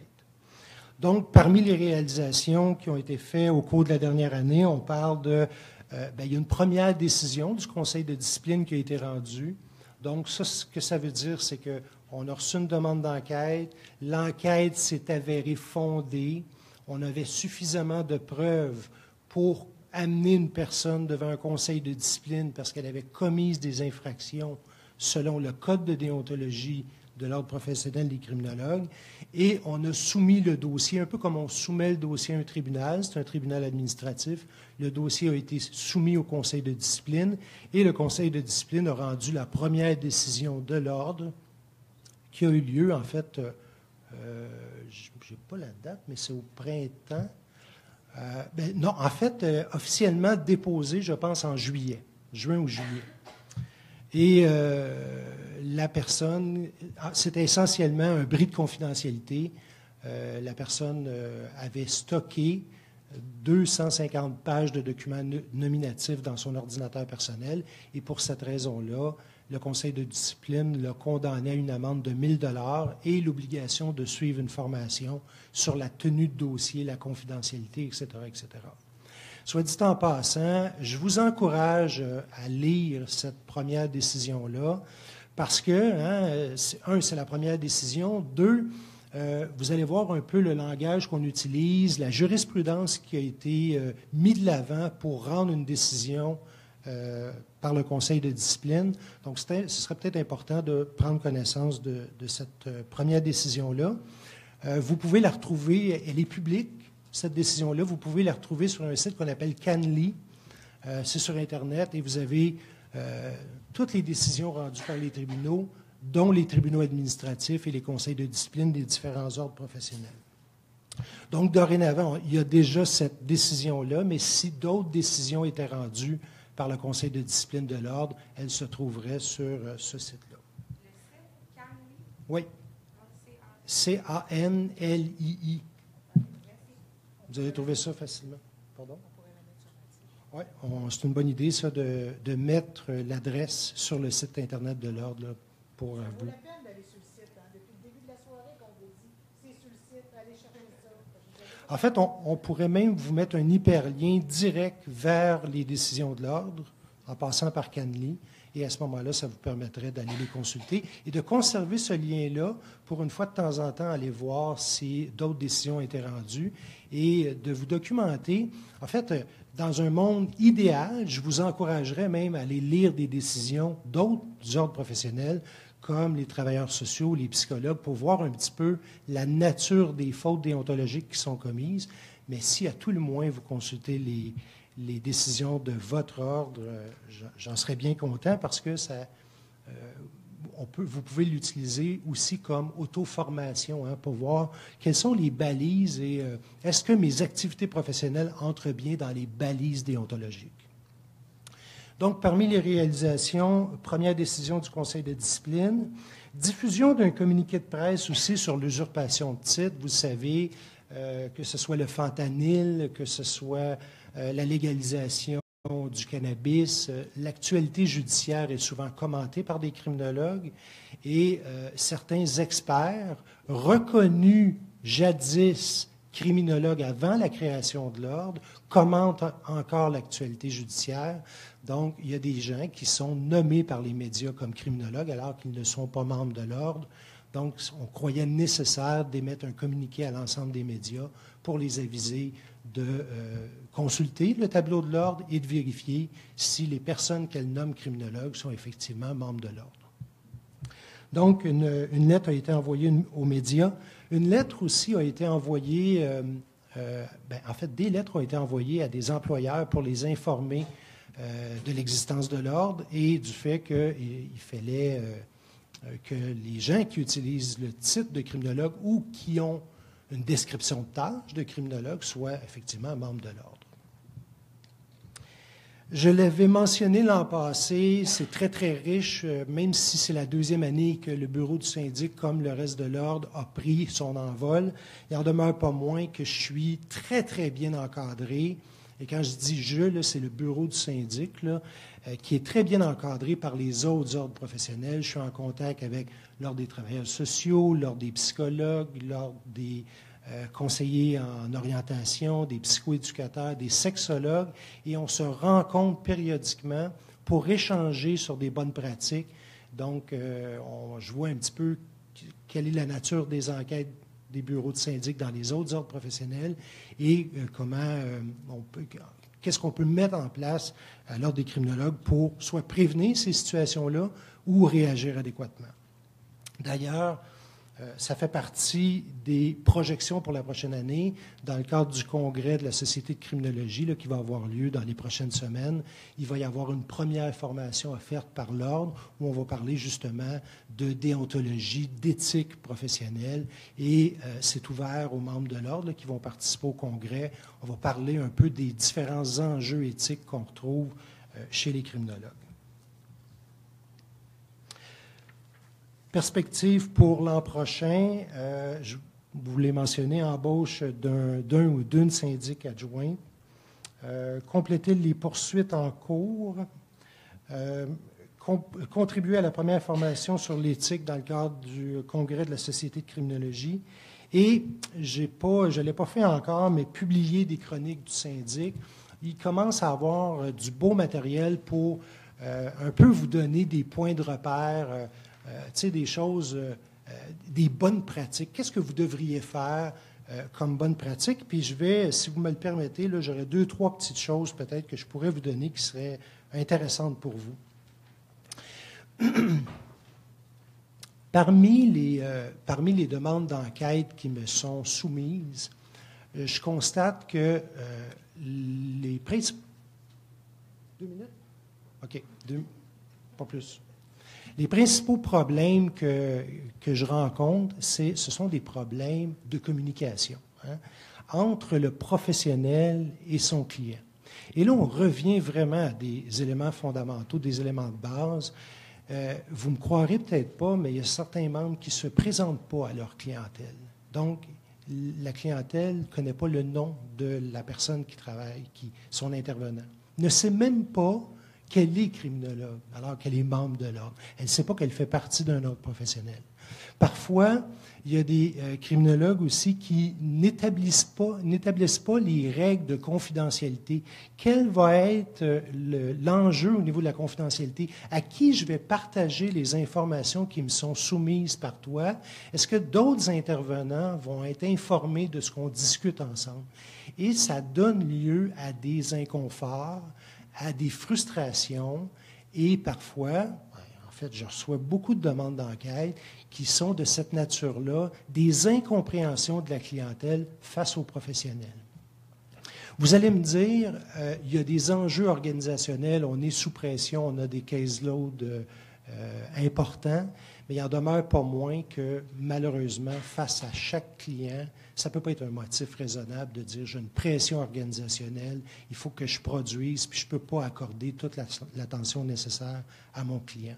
Donc, les éléments éthiques, se présenter son titre, présenter son rôle, quel est votre mandat, qu'est-ce que vous allez faire avec cette personne-là, quelles sont vos limites au niveau de la confidentialité, et de mentionner des choses, en fait, d'être réaliste par rapport à votre bout de chemin que vous allez faire avec ce client-là, de ne pas faire des promesses que vous ne serez pas capable de tenir. Des fois, les gens s'attendent à ce que vous puissiez régler leurs problèmes en entier, et quand, évidemment, vous ne les réglez pas, bien, ils sont insatisfaits et portent plainte au bureau du syndic. Je pourrais en parler un peu plus, mais c'était un petit peu l'eau à la bouche pour vous dire que de revenir un peu à l'essentiel au niveau de la saine communication avec votre clientèle, de prendre le temps nécessaire pour établir le cadre de référence de votre intervention avec ce professionnel-là, ça va souvent régler bien des problèmes. Je vais également, et je vais prendre pour acquis qu'il me reste 30 secondes, je voulais aussi vous rassurer à l'effet que, et j'essaie toujours de dire ça, c'est moins de 1% des membres où j'ai une enquête. Donc, en fait, on parlait de 1000 membres, là. J'ai pas... je reçois moins d'une... 1%, en fait. C'est 10... moins de 10, c'est ça. Moins de 10 demandes d'enquête par année, si on veut, pour les membres. Et je veux vous rassurer à l'effet que même si vous êtes interpellé par le bureau du syndic, de vous inciter à collaborer et que vous voyez, en fait, si vous avez fait les choses de bonne foi, dans les règles de l'art, même si vous avez fait une petite entaille, ça ne veut pas nécessairement compromettre votre carrière professionnelle, bien au contraire, mais face à des clients qui sont peut-être un peu plus difficiles, un peu plus récalcitrants, il est possible, dans ces cas-là, qu'une demande d'enquête soit formulée au bureau du syndic. C'est des gens, des fois, qui sont frustrés du travail que vous avez fait et qui vont réagir en portant plainte à différents endroits. Donc, n'ayez pas peur face à une enquête du syndic, collaborez et fort probablement que, dans la très grande majorité des cas, vous avez bien agi. Donc, c'était, je m'excuse du temps, là, c'est toujours quand on est le dernier, c'est un peu l'enjeu, mais c'était l'essentiel de ce que j'avais à vous mentionner. Si vous avez des questions, bien, vous êtes les bienvenus.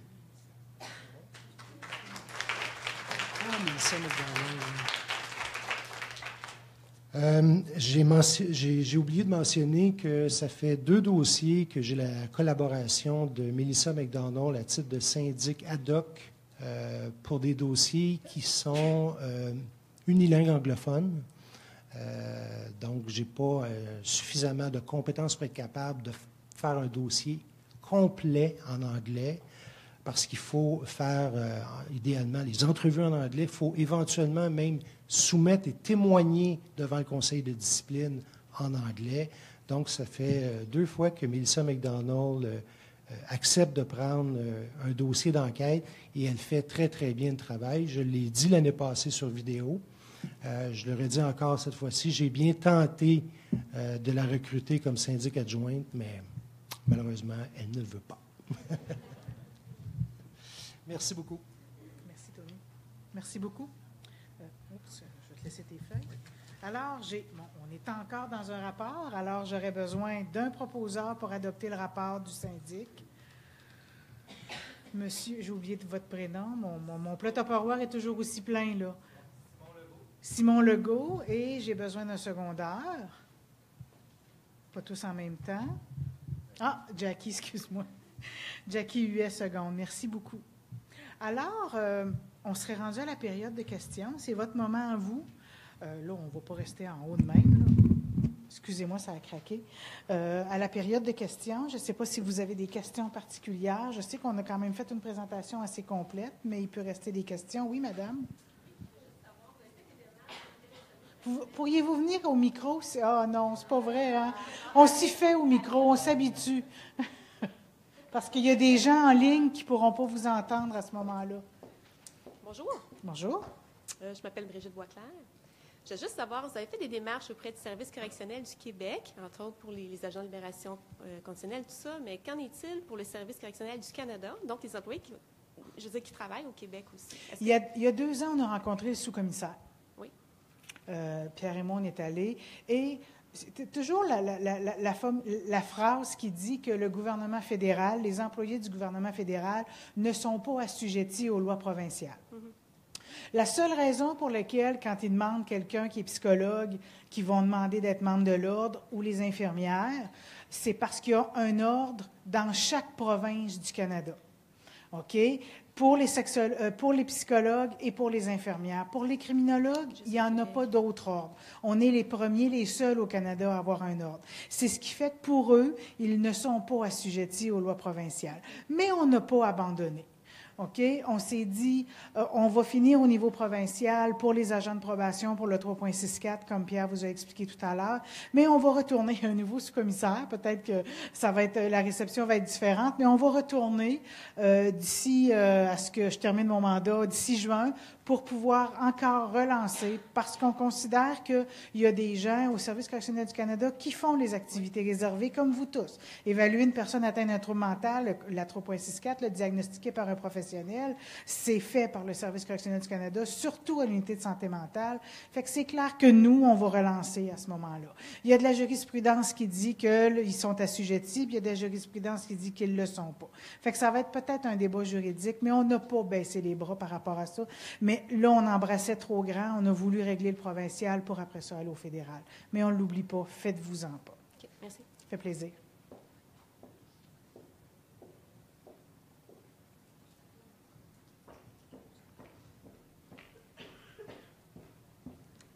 Jackie Huet, membre du conseil, en tout cas, je viens de déménager, fait qu'on m'a démissionné, mais j'espère revenir.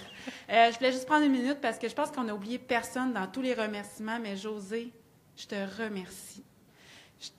Je veux pas qu'on t'oublie parce que tu n'oublies personne, mais il ne faut pas t'oublier. Merci pour ta passion, pour ton engagement, ta rigueur. Merci. Toi aussi, tu fais partie des gens qui nous ont menés jusqu'ici. Merci beaucoup.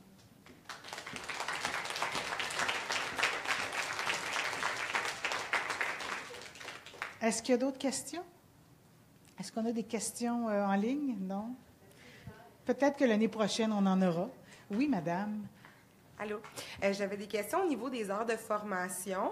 Bien, qu'est-ce qui vous a amené à 40 heures là, pour 2 ans? Est-ce que c'est parce que c'est pareil, c'est sensiblement pareil aux autres ordres? C'est à peu près ça, Sonia. Okay. Hein? C'est sensiblement pareil. On essaye de se coller quand même, là, malgré qu'on est particulier dans ce qu'on est, nous, criminologues. On ne veut pas dire on fait 50 heures sur 2 ans, parce que là, on va se faire appeler par tout le monde qui vont dire pourquoi nous, on fait 50 heures, tandis que les travailleurs sociaux en font 40. Non, mais on est wise quand même. Là. Puis, on n'en fera pas 35, parce que les travailleurs sociaux vont appeler travailleurs sociaux pour dire pourquoi les criminologues en font 35, puis nous autres, on doit... Fait que c'est vraiment... On a regardé ce qui se fait surtout dans le domaine du social, puis on est arrivé à 40 heures. Puis, je peux poser une deuxième question? Bien sûr, ça coûte pas toujours plus au niveau cher. de la formation, là, c'est ça qui m'intéresse. Dans le fond, est-ce que vous allez en proposer? Est-ce que comment ça va fonctionner? C'est clair qu'on n'aura pas, commençant, on n'aura pas un bottin de formation parce qu'on va dupliquer, si je dis des niaiseries, je ne t'ai pas pour me le dire, on va dupliquer ce qui se fait déjà ailleurs. On ne réinventera pas la roue. Donc, on va avoir des critères précis qui vont être mis, là, qui vont être adoptés par le conseil d'administration pour dire, nous, on va reconnaître une formation si. Et celle que vous ferez, vous, ce sera à vous, dans un canevas, à démontrer que cette formation-là peut être reconnue pour les heures de formation. Ça va être comme ça, parce qu'on ne peut pas offrir un bottin de formation. On va vraiment offrir ce que toutes les autres offrent. Puis, mais un jour, quand on va être rendu plus loin au niveau de la réglementation, on va quand même offrir des formations qui vont être particulières aux criminologues. Mais je vous dirais que pour le moment, on va fonctionner avec ce qui est offert ailleurs.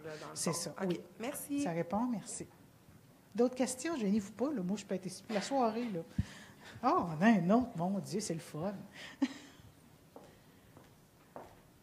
Vous avez Stéphie Godin, criminologue à l'Institut universitaire en santé mentale de Montréal. Vous avez mentionné tantôt qu'il était interdit aux autres professions de faire des expertises criminologiques. J'aimerais savoir un peu comment on définit l'expertise criminologique, parce qu'on m'a souvent dit qu'on se ralliait beaucoup vers le HCR 20. Mais dans mon équipe interdisciplinaire, on fait tous des HCR 20, on est tous des professions différentes. Fait que j'aimerais un peu, pour mon rôle à moi, qu'est-ce qui me définit des autres professionnels de mon équipe à ce moment-là? Je vous encourage à regarder le champ d'action du criminologue. Tony, tu veux dire quelque chose? Oui, parce que probablement que la question est venue de ce que j'ai pu mentionner. Dans le cas que j'ai eu, la personne a vraiment déposé au tribunal une expertise criminologique nommée comme ça. Donc, ce n'est pas en fonction du contenu ça a été en fonction du titre que le document portait, et c'était vraiment un rapport criminologique ou une expertise criminologique déposée par une criminologue au tribunal, signé criminologue, alors que la personne n'est pas membre. Donc, c'est marqué dans le code de déontologie que pour utiliser le titre de criminologue, il faut être membre, et pour faire une expertise criminologique, bien, il faut être criminologue. Donc, ça aurait pu, à la limite, être le même contenu, et si on avait appelé ça une évaluation psychosociale, bien, c'est peut-être les travailleurs sociaux qui auraient dit « ce n'est pas une évaluation psychosociale ». Donc, il faut faire attention au titre qu'on utilise. Ça aurait pu être une expertise professionnelle, soumise, et à ce moment-là, ça n'aurait pas causé de problème.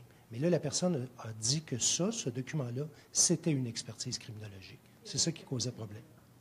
OK. Question complémentaire? Est-ce qu'on a défini un peu qu'est-ce qu'était une expertise criminologique? Est-ce qu'on est... À ma connaissance, l'Ordre ne s'est pas positionné sur le contenu d'une expertise criminologique. On dit qu'il faut être criminologue pour faire une expertise criminologique. Bon, on ne sait pas encore exactement c'est quoi. Exactement. Ça va venir. Il faut quand même garder que c'est toujours en lien avec le champ de pratique du criminologue, qui sont aux lettres patentes, que vous aussi pouvez trouver sur le site Web. OK, plaisir. Est-ce qu'il y a d'autres questions? Il y a le référentiel qui peut vous donner quand même de très bonnes idées sur ce qu'est une expertise criminologique. Et ça, vous l'avez sur le... Mais dans votre pochette. Est-ce qu'il y a d'autres questions? Lorsqu'il y a une demande qui est faite au bureau du syndic, je voulais savoir dans quelle mesure l'employeur était impliqué, dans le sens que s'il y a une demande d'enquête, est-ce que l'employeur est tout de suite interpellé comme quoi que son employé criminologue fait l'objet d'une demande, et est-ce qu'il est aussi ensuite suivi sur tout le traitement de la demande? Parce que, en fait, je m'interpelle un peu sur la double pénalité que pourrait avoir l'employé par le bureau du syndic, par le comité, puis ensuite par l'employeur. OK. Bien, pour répondre à votre question, l'employeur n'est pas systématiquement informé qu'il y a une demande d'enquête, OK? Parce que l'enquête vise le membre, sauf qu'à un moment donné, l'employeur finit par décoder ce qui se passe, parce que dans le travail d'enquête, il faut faire des demandes d'accès à l'information. On va interroger des témoins. On va commencer à questionner le travail du membre. Donc, à un moment donné, et moi, je ne peux pas ne pas me présenter, donc je me présente toujours comme le syndic de l'ordre. Donc, si je m'intéresse à quelqu'un, c'est facile pour l'employeur de déduire, en fait, que l'employé est sous enquête par le syndic. Maintenant, comment l'employeur va réagir à ça? Moi, je ne peux pas intervenir en disant « faites ça ». Oui, il peut exister une double pénalité. En fait, ultimement, un membre pourrait être condamné par un conseil de discipline et son employeur pourrait lui donner une sanction disciplinaire à l'interne, et la personne pourrait être sanctionnée 2 fois. Une fois par son ordre, une fois par son employeur. Mais c'est vraiment discrétionnaire à l'employeur.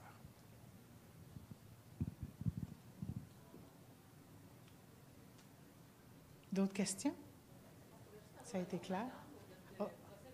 Madame? Mélanie Laroche. J'ai de la misère avec le nom. Oui, c'est ça. Tout d'un trait. Alors, s'il n'y a pas d'autres questions, moi, je me permets de vous remercier de votre présence, de votre support et de votre enthousiasme envers la criminologie, bien entendu. Moi, j'ai essayé de tatouer sur le cœur. Alors, merci beaucoup. Puis, je vous dis à l'année prochaine. Oh, attends une minute. Oh, on a un tirage pour ceux qui ont participé. Ah oui, c'est vrai. Mon Dieu, merci beaucoup.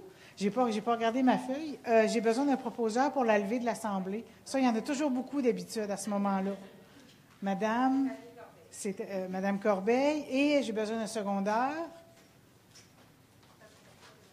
Madame Lévesque. Merci beaucoup. Alors là, on est rendu au tirage. Il reste des beignes aussi, pour ceux qui en veulent. Je suis vraiment sincèrement désolée. Je suis supposée le présenter au tout début, avant que l'Assemblée soit officiellement annoncée. Donc, la capitale m'a laissé le soin de faire... en fait, le tirage a déjà été fait. Je peux vous dire qu'il y a 150 $ en la forfaiterie. C'est bien ça, Chantal? Parfait. Dans ce magnifique sac à dos. Et la personne qui l'a gagné est Madame Gisèle Mégia. Oui, félicitations. Donc, c'est pour vous.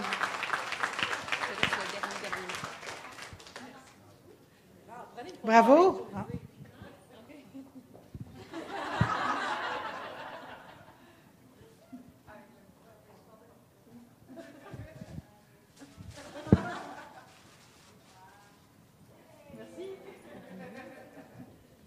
Alors, merci beaucoup. Bon retour à tout le monde et bonne soirée.